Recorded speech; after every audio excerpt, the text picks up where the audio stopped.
श्री कृष्ण का अद्भुत रूप, ब्रह्मांड दर्शन की पावन कथा। गोकुल की पावन धरती पर, जहाँ की धूल भी स्वर्ग के देवताओं के लिए पूजनीय है, वहाँ नंद बाबा और मैया यशोदा के आंगन में स्वयं परब्रह्म परमात्मा एक छोटे से बालक के रूप में लीलाएं कर रहे थे। उनका नाम था कृष्ण। एक गोकुल का आंगन और मिट्टी का खेल। गोकुल के उस सुहाने दिन में सूर्य देवता अपनी हल्की हल्की किरणों से धरती को रोशन कर रहे थे।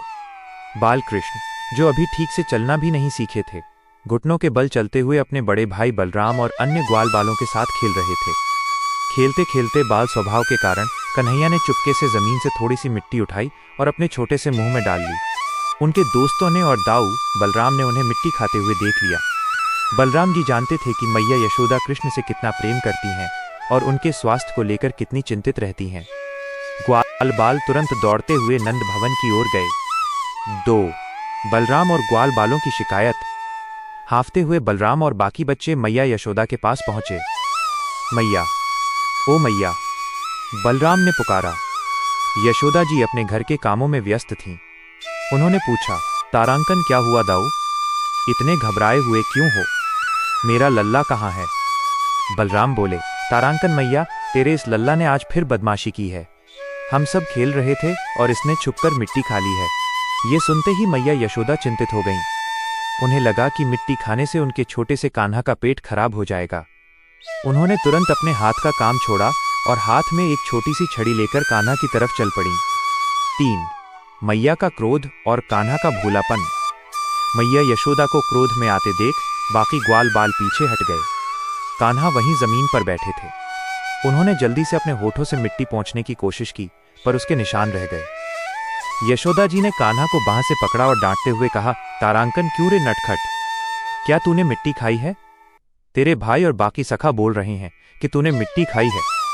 बाल कृष्ण ने अपनी बड़ी बड़ी आंखों से मैया को देखा। उनकी आंखों में इतना भोलापन था कि पत्थर भी पिघल जाए। उन्होंने तोतली आवाज में कहा, नहीं मैया, मैंने मिट्टी नहीं खाई। दाऊ भैया और ये सब ग्वाल झूठ बोल रहे हैं। ये सब मिलकर मुझे फंसाना चाहते हैं। 4 अद्भुत दर्शन। मुख में पूरा ब्रह्मांड। अपनी मां के आदेश पर उस छोटे से बालक ने अपना छोटा सा मुंह खोल दिया। मैया यशोदा को लगा कि वो कान्हा के दांत और थोड़ी सी मिट्टी देखेंगी, परंतु जो उन्होंने देखा उसने उनके होश उड़ा दिए। कान्हा के मुख के अंदर मिट्टी का एक कण भी नहीं था। उस छोटे से मुख के भीतर उन्होंने देखा पूरा आकाशमंडल, जहां असंख्य तारे जगमगा रहे थे। उन्होंने देखा सूर्यमंडल, जहां सूर्य अपनी पूरी चमक के साथ जल रहा था। उन्होंने देखा चंद्र और नवग्रह जो अपनी कक्षा में घूम रहे थे। उन्होंने देखा पृथ्वी, उसके बड़े बड़े पर्वत, 7 समुद्र, नदियां और घने जंगल। उन्होंने मुख के अंदर स्वर्गलोक, पाताल लोक और तीनों लोकों के दर्शन किए। लेकिन सबसे बड़ा आश्चर्य तब हुआ जब मैया यशोदा ने उस ब्रह्मांड के अंदर पृथ्वी देखी। पृथ्वी पर ब्रजमंडल गोकुल देखा और उस आंगन में खुद को खड़ा देखा जो एक छोटे से बालक के मुख में झांक रही थी। मैया का पूरा शरीर कांपने लगा। वो समझ गईं कि ये बालक स्वयं सृष्टि का रचयिता है। 5 योग माया का प्रभाव और वात्सल्य प्रेम। भगवान कृष्ण ने देखा कि उनकी लीला ने उनकी मां को डरा दिया है और मां अपना वात्सल्य भाव, ममता भूलकर भक्त बन गई हैं। भगवान को मां का प्रेम चाहिए था, भक्त की पूजा नहीं। इसलिए तुरंत ही भगवान ने अपनी योग माया का आवरण मैया यशोदा पर डाल दिया। जैसे ही योग माया ने अपना असर किया, मैया यशोदा सब कुछ भूल गईं। उन्हें सामने सिर्फ अपना छोटा सा लल्ला दिखाई दिया। मैया यशोदा ने तुरंत कृष्ण को गले से लगा लिया। उन्होंने लल्ला का माथा चूमा और उसकी बलाएं लीं। इस कथा का संदेश, यह प्रसंग हमें सिखाता है कि भगवान चाहे कितने भी बड़े और शक्तिशाली क्यों न हों, वे अपने भक्तों के प्रेम और ममता के भूखे होते हैं। यशोदा मैया का प्रेम इतना निस्वार्थ था कि स्वयं ईश्वर ने भी उनके सामने एक छोटे बालक बनना स्वीकार किया। बोलिए श्री कृष्ण कन्हैया लाल की जय।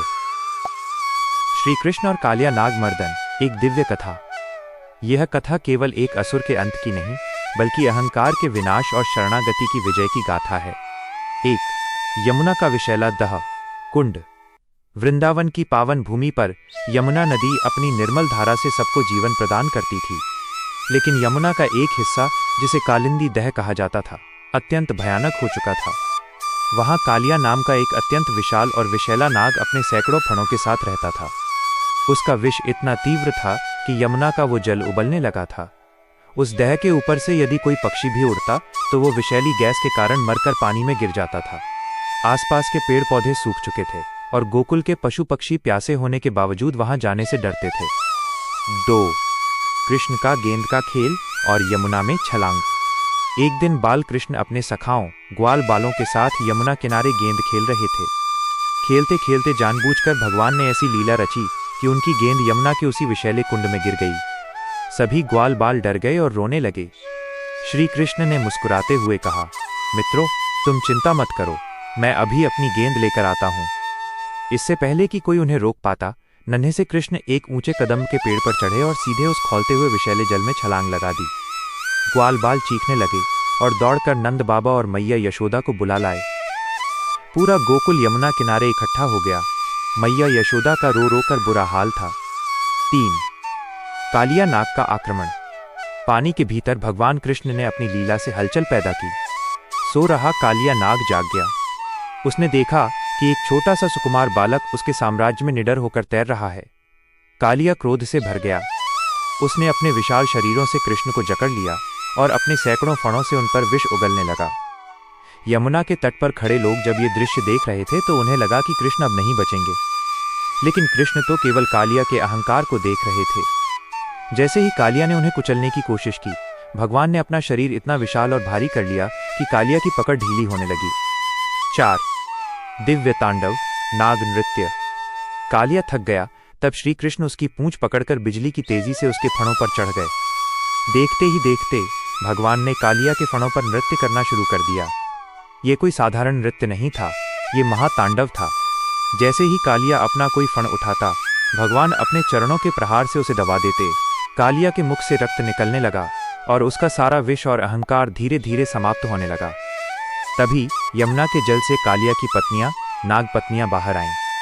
उन्होंने भगवान के वास्तविक रूप को पहचान लिया और हाथ जोड़कर स्तुति करने लगीं। हे प्रभु, आप ही समस्त सृष्टि के स्वामी हैं। यह नाग अज्ञानी है, इसका स्वभाव ही विषैला है। कृपया इसे क्षमा करें और इसके प्राण न लें। 5. क्षमा और मुक्ति। कालिया नाग को भी अपनी गलती का एहसास हो गया। उसने भगवान के चरणों में अपना मस्तक झुका दिया। भगवान कृष्ण दयालु हैं। उन्होंने कालिया को जीवन दान दिया और उसे आदेश दिया, कालिया, अब तुम इस यमुना को छोड़कर रमणक द्वीप चले जाओ। मेरी चरण चिन्हों के कारण अब गरुड़ भी तुम्हें हानि नहीं पहुंचाएगा। कृष्ण यमुना से बाहर निकले। उनके सिर पर मोर मुकुट था और वे कालिया के फण पर खड़े होकर वंशी बजा रहे थे। पूरा गोकुल जय श्री कृष्णा के नारों से गूंज उठा। यमुना का जल फिर से अमृत जैसा मीठा और निर्मल हो गया। कथा का गहरा अर्थ। इस कथा में कालिया नाग हमारे मन के अहंकार और क्रोध का प्रतीक है। जिस तरह कृष्ण ने कालिया के सिर पर नाचकर उसका विष निकाल दिया, उसी तरह जब हम भगवान का स्मरण करते हैं तो वे हमारे मन के विकारों को दूर कर देते हैं और हमारे जीवन रूपी यमुना को फिर से पवित्र बना देते हैं। बोलिए वृंदावन बिहारी लाल की जय। श्री गोवर्धन धारी। जब कृष्ण ने उंगली पर उठाया पहाड़। यह कथा अहंकार के मर्दन और अटूट विश्वास की विजय की सबसे महान गाथा है। 1. इंद्र की पूजा की तैयारी। ब्रजमंडल में शरद ऋतु का समय था। चारों ओर खुशहाली थी। एक दिन बाल कृष्ण ने देखा कि नंद बाबा और सभी ग्वाल बाल मिलकर एक बहुत बड़े उत्सव की तैयारी कर रहे हैं। चारों ओर पकवान बन रहे थे और देवताओं के राजा इंद्र की पूजा की सामग्री जुटाई जा रही थी। नन्हे कृष्ण ने भोलेपन से पूछा, तारांकन पिताजी, ये किसकी पूजा हो रही है और इससे हमें क्या लाभ होगा? नंद बाबा ने कहा, तारांकन लल्ला, ये देवराज इंद्र की पूजा है। वे ही वर्षा करते हैं जिससे हमारे खेतों में घास उगती है और हमारी गायों को चारा मिलता है। अगर वे खुश रहेंगे तो ब्रज में कभी अकाल नहीं पड़ेगा। 2. कृष्ण का तर्क और गोवर्धन पूजा। श्री कृष्ण, जो स्वयं सृष्टि के स्वामी हैं, उन्होंने इंद्र के अहंकार को तोड़ने का निश्चय किया। उन्होंने कहा, तारांकन पिताजी, हम तो वनवासी और ग्वाले हैं। हमारा इंद्र से क्या लेना देना? हमें तो उस गोवर्धन पर्वत की पूजा करनी चाहिए जो साक्षात हमारे सामने खड़ा है। हमारी गायें वहां चरती हैं, वहीं से हमें जल और औषधि मिलती है। हमें प्रकृति की पूजा करनी चाहिए। कृष्ण की बातों में इतना जादू और सत्य था कि सभी ब्रजवासी मान गए। इंद्र की पूजा रोक दी गई और पूरे गोकुल ने मिलकर गोवर्धन पर्वत की भव्य पूजा की। उन्हें 56 भोग लगाया। 3. देवराज इंद्र का भयंकर क्रोध। जब स्वर्ग में इंद्र को पता चला कि ब्रजवासियों ने उनकी पूजा छोड़ दी है तो वे क्रोध से जल उठे। उन्होंने इसे अपना अपमान समझा। इंद्र ने विनाशकारी बादलों संवर्तक को आदेश दिया, तारांकन जाओ और पूरे ब्रज को जलमग्न कर दो। ऐसी वर्षा करो कि पूरा गोकुल बह जाए। देखते ही देखते आसमान काला पड़ गया। ऐसी बिजली कड़की और ऐसी मूसलाधार बारिश शुरू हुई कि मानो प्रलय आ गया हो। बड़े बड़े ओले गिरने लगे और यमुना का जलस्तर बढ़ने लगा। चारों ओर हाहाकार मच गया। डरे हुए ब्रजवासी कृष्ण के पास दौड़े और बोले, तारांकन कृष्णा, बचा लो। तुम्हारे कहने पर हमने इंद्र की पूजा छोड़ी, अब हम सब डूब जाएंगे। 4 दिव्य चमत्कार। गोवर्धन धारण। भगवान कृष्ण ने मुस्कुराते हुए कहा, चिंता मत करो, गोवर्धन देव हमारी रक्षा करेंगे। तभी 7 वर्ष के बालक कृष्ण ने देखते ही देखते विशाल गोवर्धन पर्वत को अपने एक हाथ की सबसे छोटी उंगली कनिष्ठा पर उठा लिया, जैसे कोई बच्चा खेल खेल में छाता उठा लेता है। उन्होंने सभी ब्रजवासियों, गायों और पशुओं को पर्वत के नीचे आने को कहा। पूरा ब्रज उस पर्वत की शरण में आ गया। 7 दिनों और 7 रातों तक इंद्र ने अपना पूरा जोर लगा लिया। भयानक आंधी तूफान चलाए, लेकिन पर्वत के नीचे खड़े एक भी व्यक्ति को पानी की एक बूंद तक नहीं छुई। 5 इंद्र का गर्व भंग और शरणागति। 7वें दिन इंद्र को समझ आ गया कि ये कोई साधारण बालक नहीं है। वर्षा थम गई, बादल छंट गए और सूर्यदेव निकल आए। इंद्र लज्जित होकर कृष्ण के चरणों में गिर पड़े। उन्होंने क्षमा मांगते हुए कहा, तारांकन प्रभु, मैं अपने ऐश्वर्य के घमंड में अंधा हो गया था, मुझे क्षमा करें। भगवान ने उन्हें क्षमा किया और तब से कृष्ण का एक नाम गिरधारी, पर्वत को धारण करने वाले पड़ा। कथा का सार, कंक्लूजन। ये कथा हमें सिखाती है कि 1 प्रकृति का सम्मान, हमें पेड़, पहाड़ और नदियों का आदर करना चाहिए। 2 अहंकार का पतन, चाहे आप कितने भी शक्तिशाली क्यों न हो, इंद्र की तरह अहंकार अंत में हारता है। 3 पूर्ण शरणागति, जब हम पूरी तरह ईश्वर की शरण में जाते हैं तो वे पहाड़ जैसी मुसीबतों को भी एक उंगली पर उठा लेते हैं। जय श्री गोवर्धन नाथ की। श्री कृष्ण और सुदामा की अटूट मित्रता। यह कथा निस्वार्थ प्रेम और सच्ची मित्रता का सबसे बड़ा प्रमाण है। 1 बचपन की मित्रता और गरीबी। श्री कृष्ण और सुदामा बचपन में सांदीपनी ऋषि के आश्रम में साथ पढ़ते थे। समय बीतने के साथ कृष्ण द्वारका के राजा बन गए और सुदामा एक अत्यंत निर्धन ब्राह्मण रहे। सुदामा इतने गरीब थे कि उनके पास 2 वक्त का भोजन भी नहीं होता था। उनके फटे हुए वस्त्र और खाली पेट उनकी दरिद्रता की कहानी कहते थे, पर उनके मुख पर हमेशा भगवान का नाम रहता था। 2 सुदामा की पत्नी का आग्रह।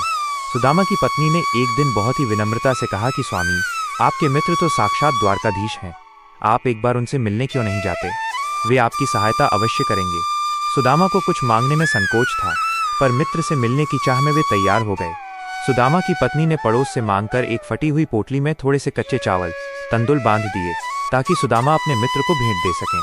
3 द्वारका में सुदामा का आगमन। सुदामा नंगे पैर, फटे कपड़ों में पैदल चलकर द्वारका पहुंचे। महल के द्वारपालों ने उन्हें रोक लिया और उपहास उड़ाया।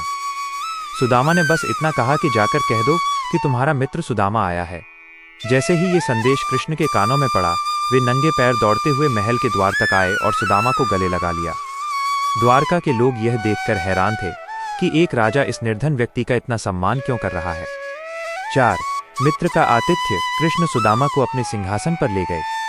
उन्होंने सुदामा के पैर धोने के लिए पानी मंगवाया, पर सुदामा की दशा और उनके पैरों में चुभे हुए कांटे देखकर कृष्ण इतने दुखी हुए कि उनकी आंखों से आंसू बहने लगे। कृष्ण के आंसुओं से ही सुदामा के पैर धुल गए।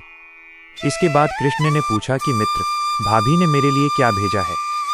5 कच्चे चावलों का भोग। सुदामा शर्म के मारे अपनी पोटली छिपा रहे थे। उन्हें लग रहा था कि इतने बड़े राजा को वे ये तुच्छ चावल कैसे दें, पर कृष्ण ने प्रेम पूर्वक वह पोटली छीन ली। जैसे ही कृष्ण ने पहली मुट्ठी चावल खाए, उन्होंने सुदामा को एक लोक की संपत्ति दे दी।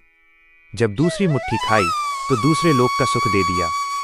जब वे तीसरी मुट्ठी खाने लगे तो माता रुक्मिणी ने उनका हाथ पकड़ लिया, जिसका अर्थ था कि प्रभु, क्या आप सब कुछ ही दे देंगे? 6 मौनदान और चमत्कार। सुदामा ने कृष्ण से कुछ नहीं मांगा और वे विदा होकर अपने गांव लौट आए। जब वे वापस पहुंचे तो वहां उनकी पुरानी झोपड़ी गायब थी। उसकी जगह एक भव्य सोने का महल खड़ा था। उनकी पत्नी और बच्चे राजसी वस्त्रों में थे। सुदामा समझ गए कि बिना मांगे ही उनके अंतर्यामी मित्र ने उनकी दरिद्रता जड़ से मिटा दी है। कथा का सार, सच्ची मित्रता अमीरी या गरीबी नहीं देखती। भगवान केवल प्रेम के भूखे हैं। सुदामा ने प्रेम से चावल दिए और कृष्ण ने बदले में उन्हें समस्त सुख प्रदान कर दिए। जय श्री कृष्ण। श्री कृष्ण और कालिया नाग का मर्दन। यह कथा भगवान के रक्षक रूप और उनके साहस का अद्भुत उदाहरण है। 1. यमुना का विशैला जल। वृंदावन में यमुना नदी के तट पर एक बहुत गहरा स्थान था जिसे कालिंदी दह कहा जाता था। वहां कालिया नाम का एक अत्यंत विशाल और विशैला नाग रहता था। कालिया के विष के कारण यमुना का जल इतना जहरीला हो गया था कि जो भी पशु या पक्षी उस जल को पीता या उसके संपर्क में आता उसकी मृत्यु हो जाती थी। उस स्थान के पास के पेड़ पौधे भी सूख गए थे। 2. गेंद का यमुना में गिरना। एक दिन बालक कृष्ण अपने सखाओं के साथ यमुना किनारे गेंद खेल रहे थे। खेलते खेलते भगवान ने ऐसी लीला रची कि उनकी गेंद सीधे उस विशैले कुंड में जा गिरी। ग्वाल बाल डर गए क्योंकि वे जानते थे कि वहां जाना मौत को बुलावा देना है। लेकिन कृष्ण ने मुस्कुराते हुए कहा कि वे अपनी गेंद लेकर आएंगे। 3. कृष्ण की यमुना में छलांग। मैया यशोदा और नंद बाबा के रोकने से पहले ही नन्हे कृष्ण एक ऊंचे कदम के पेड़ पर चढ़े और सीधे जहरीले पानी में कूद गए। ये देखकर पूरे गोकुल में हाहाकार मच गया। पानी के भीतर कालिया नाग अपनी पत्नियों के साथ सो रहा था। जल में हलचल देखकर वो जाग गया और क्रोध में उसने कृष्ण को अपने विशाल शरीर से जकड़ लिया। 4. दिव्य युद्ध और नृत्य। कालिया ने कृष्ण को कुचलने की कोशिश की और उन पर विष उगलने लगा। लेकिन भगवान ने अपना शरीर इतना भारी और विशाल करना शुरू किया कि कालिया की पकड़ ढीली पड़ गई। इसके बाद कृष्ण बिजली की फुर्ती से कालिया के सैकड़ों फणों पर चढ़ गए और दिव्य नृत्य करने लगे। जैसे ही कालिया अपना कोई सिर उठाता, भगवान अपने चरणों के प्रहार से उसे दबा देते। 5. कालिया का अहंकार भंग। भगवान के चरणों के प्रहार से कालिया नाग का सारा अहंकार चूर चूर हो गया। वो लहूलुहान होकर प्राणों की भीख मांगने लगा। तभी उसकी पत्नियों ने बाहर आकर भगवान से प्रार्थना की कि वे उनके पति को क्षमा कर दें। भगवान कृष्ण दयालु हैं। उन्होंने कालिया को जीवन दान दिया और उसे यमुना छोड़कर चले जाने का आदेश दिया। 6. यमुना की शुद्धि। कालिया नाग के जाते ही यमुना का जल फिर से अमृत जैसा मीठा और शुद्ध हो गया। जब कृष्ण यमुना से बाहर निकले तो वे कालिया के फण पर खड़े होकर वंशी बजा रहे थे।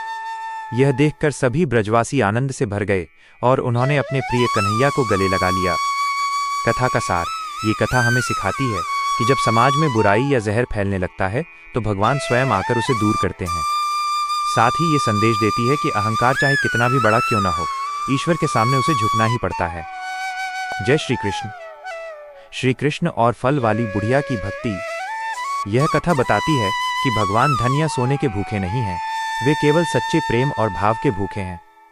1. गोकुल का शांत सवेरा। एक दिन गोकुल की गलियों में एक गरीब बुढ़िया सिर पर फलों की टोकरी रखकर बेच रही थी। वह ऊंचे स्वर में पुकार रही थी कि फल ले लो, ताजे और मीठे फल ले लो। वह बुढ़िया बहुत भोली थी और उसका मन भगवान की भक्ति में लगा रहता था। वो रोज नंद बाबा के घर के सामने से गुजरती थी और मन ही मन कामना करती थी कि काश कभी नन्हा कन्हैया उसके फल चख ले। 2. नन्हे कृष्ण का आकर्षण। महल के भीतर बैठे बालक कृष्ण ने जब फल वाली की आवाज सुनी तो वे घर के बाहर आए। उन्होंने देखा कि टोकरी में रसीले आम और सुंदर फल रखे हैं। कृष्ण ने देखा कि गोकुल के लोग फल के बदले अनाज या कीमती चीजें देते हैं। नन्हे कृष्ण को लगा कि उन्हें भी कुछ देकर ही फल लेना चाहिए। 3. मुट्ठी भर अनाज का सौदा। बाल कृष्ण दौड़कर घर के अंदर गए और वहां रखे अनाज के ढेर से अपनी दोनों छोटी छोटी हथेलियों में अनाज भर लिया।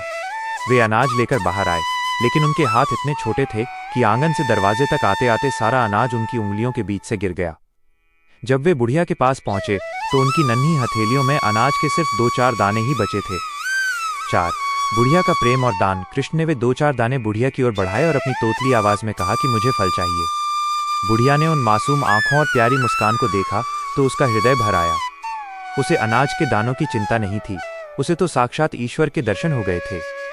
उसने बिना सोचे समझे अपनी पूरी टोकरी के सबसे सुंदर और मीठे फल कृष्ण की झोली में डाल दिए। 5. दिव्य चमत्कार। बुढ़िया खाली टोकरी लेकर अपने घर की ओर चल दी। उसे लग रहा था कि आज उसका दिन सफल हो गया क्योंकि भगवान ने उसके फल स्वीकार किए। लेकिन जैसे ही उसने अपने घर पहुंचकर सिर से टोकरी उतारी वो दंग रह गई। वो पुरानी लकड़ी की टोकरी अब सोने, चांदी, हीरे और बहुमूल्य रत्नों से भरी हुई थी। कृष्ण ने उस बुढ़िया के थोड़े से प्रेम के बदले उसे संसार का सारा वैभव दे दिया था। कथा का सार। भगवान को कुछ अर्पित करने के लिए वस्तु की कीमत मायने नहीं रखती, बल्कि देने वाले का भाव महत्वपूर्ण होता है। जो भगवान को अपना सर्वस्व समर्पित करता है भगवान उसे अनंत गुना वापस कर देते हैं। जय श्री कृष्ण। श्री कृष्ण और चींटी का अहंकार। ये कथा हमें सिखाती है कि इस विशाल सृष्टि में भगवान की माया कितनी अपरंपार है और किसी को भी स्वयं पर अभिमान नहीं करना चाहिए। एक इंद्र का महल और विश्वकर्मा। एक समय की बात है जब स्वर्ग के राजा इंद्र ने अपने लिए एक बहुत ही विशाल और भव्य महल बनाने का निर्णय लिया। उन्होंने देवताओं के शिल्पी विश्वकर्मा को बुलाया और महल बनाने का कार्य सौंपा। विश्वकर्मा ने बहुत मेहनत की, लेकिन इंद्र की इच्छाएं खत्म ही नहीं हो रही थीं। इंद्र हर बार कुछ नया और बड़ा बनाने की मांग करते। विश्वकर्मा थक चुके थे, इसलिए उन्होंने भगवान श्री कृष्ण विष्णु से सहायता मांगी। 2 एक ब्राह्मण बालक का आगमन। इंद्र के अहंकार को तोड़ने के लिए भगवान श्री कृष्ण एक छोटे से ब्राह्मण बालक का रूप धारण करके इंद्र के दरबार में पहुंचे। उस बालक के चेहरे पर एक दिव्य तेज था। इंद्र ने बालक का स्वागत किया और आने का कारण पूछा। बालक ने मुस्कुराते हुए महल की प्रशंसा की और फिर एक ऐसी बात कही जिसने इंद्र को सोच में डाल दिया। 3 चींटियों की लंबी कतार। तभी उस महल के फर्श पर चींटियों की एक बहुत लंबी कतार निकलने लगी। बालक ने उन चींटियों को देखकर जोर से ठहाका लगाया। इंद्र को बहुत आश्चर्य हुआ और उन्होंने पूछा कि बालक, तुम इन साधारण चींटियों को देखकर क्यों हंस रहे हो? बालक ने गंभीरता से उत्तर दिया कि हे इंद्र, इस कतार में जितनी भी चींटियां दिख रही हैं, वे सभी कभी न कभी स्वर्ग की राजा इंद्र रह चुकी हैं।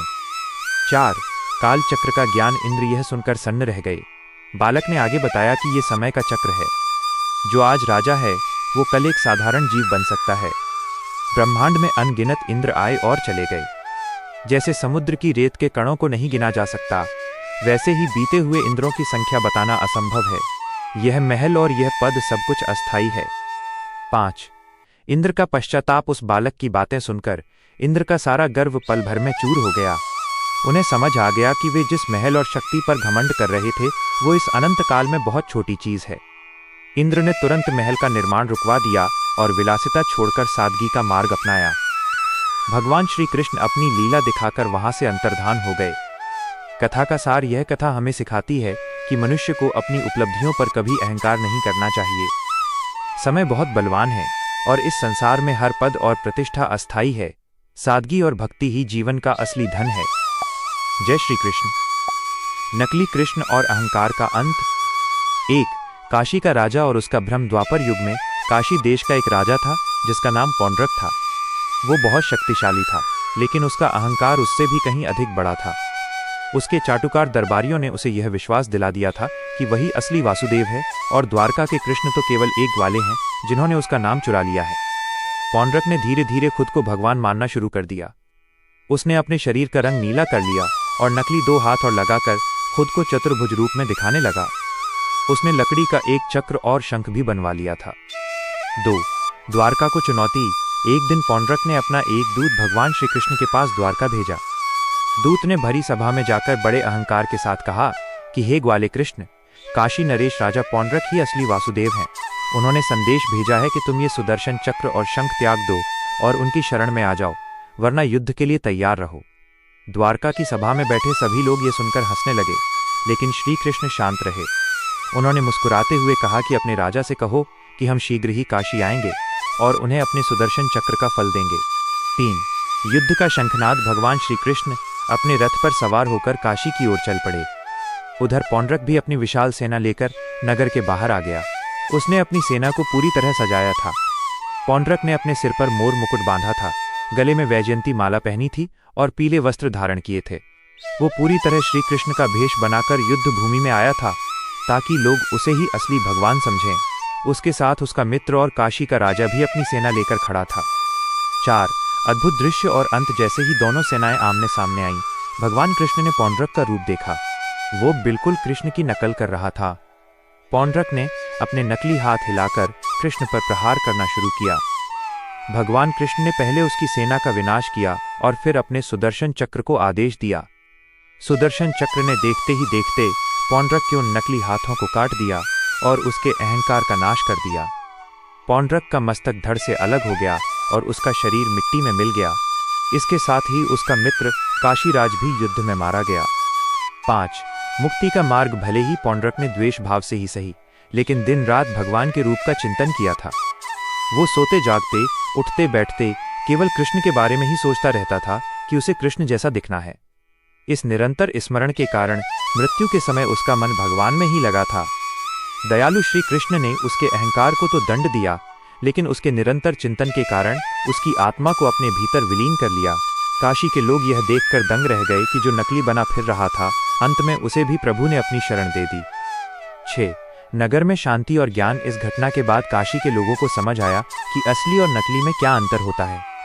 भगवान का रूप धारण करने से कोई भगवान नहीं बन जाता, बल्कि भगवान बनने के लिए अनंत करुणा और दिव्य गुणों की आवश्यकता होती है। श्री कृष्ण ने काशी के सिंहासन पर धर्म की स्थापना की और वापस द्वारका लौट आए। यह कथा हमें सिखाती है कि नकल करना आसान है, लेकिन सत्य का मार्ग अपनाना ही कठिन है। कथा का सार अहंकार मनुष्य की बुद्धि को हर लेता है और उसे सत्य से दूर कर देता है। पौंड्रक का अंत इस बात का प्रमाण है कि चाहे कोई कितना भी बड़ा ढोंग क्यों न कर ले, सत्य की चमक के सामने झूठ की लौ कभी न कभी बुझी जाती है। भगवान केवल प्रेम और सच्चाई से मिलते हैं, दिखावे से नहीं। जय श्री कृष्ण। श्री कृष्ण और कुब्जा का उद्धार। जब कंस ने श्री कृष्ण और बलराम को मथुरा बुलाया था, तब मथुरा की गलियों में घूमते हुए प्रभु ने कई लीलाएं रची थीं। इसी दौरान उनकी भेंट एक ऐसी महिला से हुई जिसे समाज ने अपनी दृष्टि से त्याग दिया था। 1. मथुरा की गलियों में प्रवेश। श्री कृष्ण और बलराम मथुरा की सुंदर नगरी में प्रवेश कर चुके थे। वहां के लोग अपने प्रिय कान्हा को देखने के लिए छतों पर जमा थे। चलते चलते श्री कृष्ण ने देखा कि सामने से एक युवती हाथ में सुगंधित चंदन और लेप का पात्र लेकर चली आ रही है। उसका शरीर 3 जगहों से टेढ़ा था, जिसके कारण लोग उसे कुब्जा कहते थे। वो कंस के महल में काम करती थी और रोज राजा के लिए चंदन तैयार करती थी। 2. प्रेमपूर्ण भेंट। श्री कृष्ण ने मुस्कुराते हुए उस युवती का मार्ग रोका